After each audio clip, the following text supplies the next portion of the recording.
그래도 윤석열 대통령은 백성을 더 사랑했다.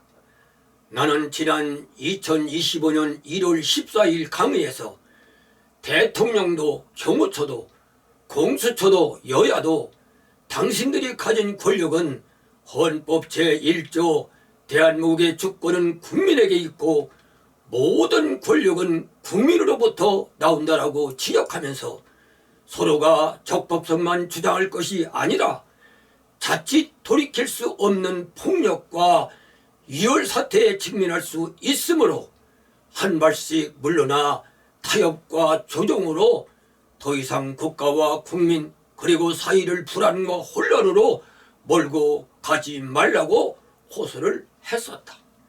그러면서 특별히 경호처와 공수처는 국민이 준 권력임을 직시하고 타협과 조정에 나설 것을 간절히 주문을 했었다.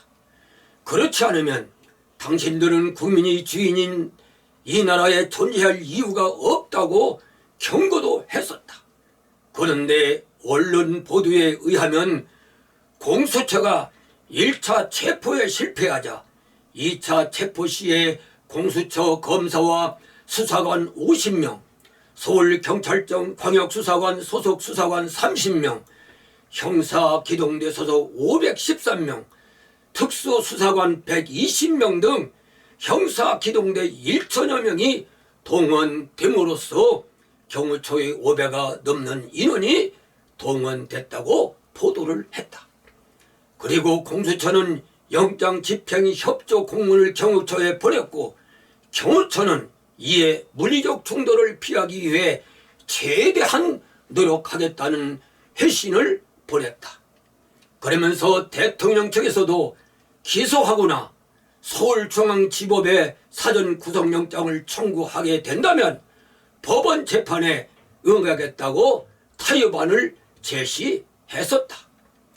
그런데도 공수처는 법과 원칙에 따라 수사 집행에는 변함이 없다고 거절했으며 뿐만 아니라 3차 저지선이 떨리자 대통령 측에서 자진 출석을 제안하였음에도 공수처는 거절을 했다. 동원된 경찰은 철조망을 절단했고 사다리를 이용해 차벽을 넘어서고 경호처는 방해하지 않고 일부 직원들은 대기동에 머무르거나 휴가를 쓰는 방식으로 영장 집행에 협조를 했다. 그리고 윤석열 대통령은 경호 보안 구역을 소방 장비 동원해서 침입하여 들어오는 것을 목도하면서 불미스러운 유월 사태를 막기 위해 일단 불법이기는 하지만 공수처 출석에 응하겠다고 발표를 했다. 그래도 윤석열 대통령은 백성들을 더 사랑했다. 백성들이 안위를 걱정했다. 행여나 자신 때문에 백성들이 다칠까 공수처가 보낸 체포자들에게 자신의 몸을 던졌다. 공수처에게 공개 질의한다. 헌법 제34조 6항 국가는 재해를 예방하고 그 위험으로부터 국민을 보호하기 위하여 노력해야 한다는 조항이 있다.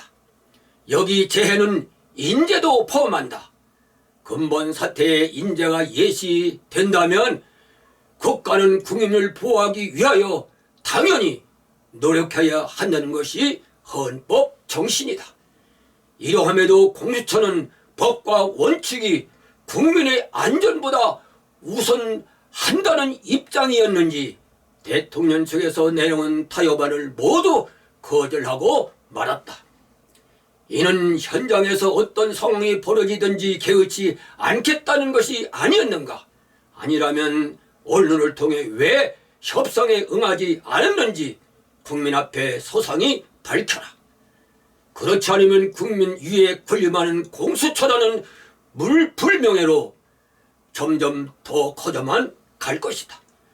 국민으로부터 권력을 임받은 것이 공수처요. 국민의 신분은권인 공복들이 공수처 멤버들이다. 대통령 측에서 무엇보다 국민의 안위를 위해 몇 가지 타협안을 내놓았다면 어느 안이든지 공수처는 국민의 안전을 위해 타협을 하는 것이 국민의 공복들이 할 일이며 국민으로부터 권력을 위임받은 당신들이 할 일이 아니겠는가? 헌법 제7조 공무원은 국민 전체에 대한 봉사자이며 국민에 대해 책임을 진다라는 조항이 있다. 이것이 헌법 정신이다. 그런데 공수처는 타협의 요지부동이었다. 국민과 세계인들에게 험한 꼴을 보여야 속이 시원했었겠는가? 타협에 불응하는 것이 공수처가 국민과 세계인들을 위한 도리라고 생각을 했었는가? 이뿐 아니다. 헌법 제10조 개인이 가지는 불가침의 기본적 인권을 확보하고 이를 보장할 의무를 가진다. 이것이 헌법 정신이다. 세계인권선언 제1조 모든 인간은 태어날 때부터 자유로우며 존엄과 권리가 동등하다고 선언을 하고 있다. 그렇기 때문에 이 무슨 이유로든 개인의 인권에 위해가 가해질 우려가 있다면 이를 사전에 차단하는 것이 국가의 공복들이 가져야 할 책무이며 의미라고 생각하지 않았는가? 공수처는 이에 분명히 답을 해라. 체포 과정에 있었던 근본 사태를 지켜보면서 다수의 국민들이 무엇보다도 행여나 6월 사태가 일어나면 어쩌라.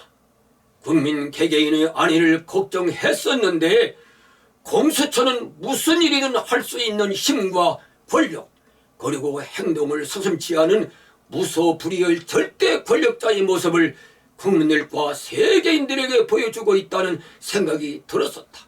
잘못된 생각이었는가? 공수처는 국민 위에 군림하면서 헌법 정신에 도전하는 세력들이라는 오해를 속히 불식시켜야 한다. 앞으로 12.3 비상사태에 따른 책임 소재는 법원에서 판단할 것이다. 다만 근본 불미스러운 집행 과정에서 법과 원칙만 주장하고 국민의 안위 따위는 안정에도 없었다고 다수의 국민들로부터 오해를 받고 있는 공수처 처장은 국민의 공복인 그 자리의 수장에서 책임을 지고 물러날 용의는 없는가? 국민의 이름으로 묻겠다. 차자의 2025년 1월 15일자 소란나 기고자는 인터넷을 통해서 두 가지를 지적했다. 하나는 이재명이 타협보다 실전을 택했다. 하나는 민주당은 대국민을 상대로 선전전에 따른 협박을 시작했다. 나는 이런 지적을 보면서 민정은은 좀 더 국민을 두려워하고 소란나의 국민의 소리를 귀담아 들었으면 좋겠다는 생각이 들었다. 애청자 여러분들에게 부탁드립니다. 공감할 수 있는 강의라면은 자녀들이나 함께하는 친구 그리고 이웃들과 공유해 주시고 구독 눌러주시면은 큰 힘이 되겠습니다.